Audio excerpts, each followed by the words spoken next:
So, once there was a Pace 1, then there was a Pace 2, and now there is a Pace 3.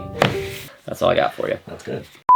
Alright everybody, welcome back to the Tinman Elite channel. My name is Reed Fischer. I am a professional marathoner for Adidas and Tinman Elite. Today we are talking about a brand new watch from COROS. So this is the Pace 3. I have been training with the Pace 2 for basically 2 years straight. It's been my daily driver watch. It's done everything I've ever asked from it. For racing, training, it's been more or less a perfect GPS watch. It does everything I need it to. It's super lightweight, super simple, very intuitive to use, no frills, just kind of gets the job done.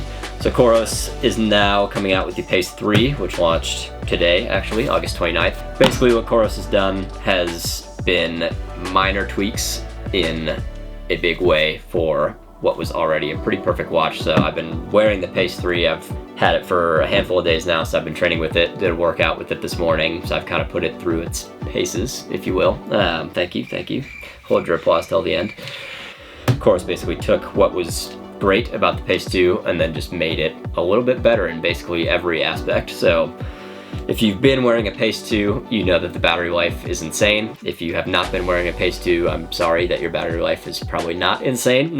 So with the Pace 2, I would often charge it to 100%, wear it for a couple weeks of 100-mile weeks of training, so quite a lot of running and tracking, and then I would have to charge it again, which is pretty impressive battery life. COROS was able to keep the exact same product specs as far as the dimensions, the frame size, everything is more or less the same packaging, but they've packed in a lot more features, so we've now got an even better battery life, which seems wild to me. I can't imagine having a better life than the Pace 2, but somehow they made it happen, so good work, COROS. That's going to be a big one for a lot of people. Again, if you're coming from a Pace 2 to a Pace 3, it's just going to be a nice added bonus. If you're coming from a non-COROS GPS watch to a Pace 3, I think you're going to be pretty astounded by the jump in battery life compared to your old watch. We've also got an increased accuracy heart rate strap and sensor on the inside here. So, but the Pace 3 does have a brand new optical sensor here.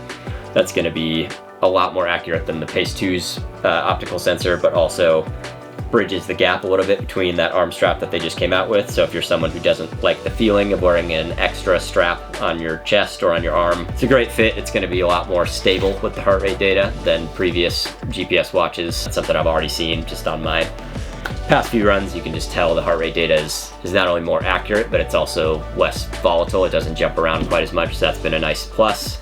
We've also got a touch screen added now in activity mode, so if you're someone who doesn't like to mess with buttons and scrolling with this digital dial heel on the side, when you're in run mode or any activity mode, you can just swipe up or down on the screen to change your data screens. A nice added plus. Again, it's something that when you're in the midst of a workout and you're kind of in that delirium in between reps and you're struggling to spin the dial, you can kind of just hack at the watch and it'll change the screen for you. It's a nice usability increase there. If you want to be a bit more on the data nerd side of things, we've got some good tech coming from COROS there. So we've got SpO2 sensors now, so if you're someone who likes to monitor your blood oxygen levels, that tech has been added. Great thing that they've had in the Apex and the Apex Pro for a while that they're now bringing down to their entry-level models. We've also got a barometric altimeter being added, so we train here in Colorado. A lot of times we're sitting most of our training just around or above 5,000 feet, but every once in a while we'll go up even higher to do runs up on like Magnolia Road, which sits around 9,000 feet. So whether you're actively monitoring your adjustment to altitude, if you're coming to a place like Colorado for a training camp, or if you're just wanting to get more accurate elevation data from your run to see how much vert there actually was, this is going to be a lot more accurate. It's not pulling breadcrumbs from GPS satellite data, it's pulling directly from the watch and the altitude that you're at. So you're going to see your altitude data become a lot more accurate from the Pace 2 to the Pace 3. That's something that's great to see, especially for trail and mountain runners. Again, as a road guy, that's not something I'm overly concerned about, but I know there are a lot of people out there who will really appreciate the increase in accuracy. There's little things that are a nice upgrade as well. We've got this new nylon strap that was an option on the Pace 2. It now comes more or less standard on the Pace 3, and they've slimmed it down and made it a little bit more comfortable, I think, than the Pace 2 strap. The vibration and the beeping is a little bit louder. That's something, especially during races, I found. When you're running in a pack and you're hearing the footfalls of all the athletes next to you, a lot of times you can not hear or feel that vibration or the beep when you're hitting a mile split in a race, and so sometimes I would notice I would miss a split every once in a while on my daily runs with this thing, and in workouts it's definitely been a nice increase. It's not so loud that you're gonna like scare the people next to you, but it's definitely a bit more noticeable, which is a welcome change. And then just little kind of software and patch kind of increases that they've made. COROS used to show down in this bottom corner your battery life just in percentage, which was helpful for sure, right? Like it's good to know before you start your run how much battery life you're working with, but I don't think any of us really know exactly how much data tracking time we're gonna be getting out of the watch. When we see 8% battery life, okay, great. Is that gonna last me an hour? Is that gonna last me 90 minutes? That could be the difference between my watch dying during a run or lasting the whole activity.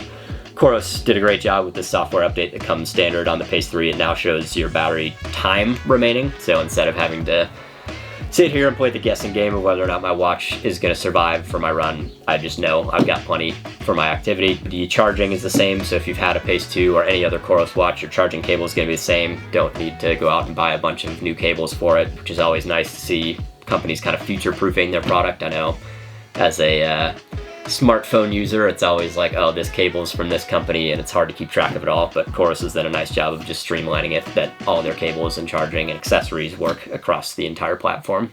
I was using different watch brands before I started working with COROS in 2020 now, so it's been coming up on 3 years that I've been with the brand, and I was pretty much blown away when I got the first COROS watch that I had. I'd just been so accustomed to having watches that were good enough, and it's been great over the last few years to have a watch that just kind of disappears. You don't have to worry about being inaccurate. You don't have to worry about it dropping connection during your run. The battery life's great. Like, I don't really think about charging it very often. It charges fast when you need to charge it.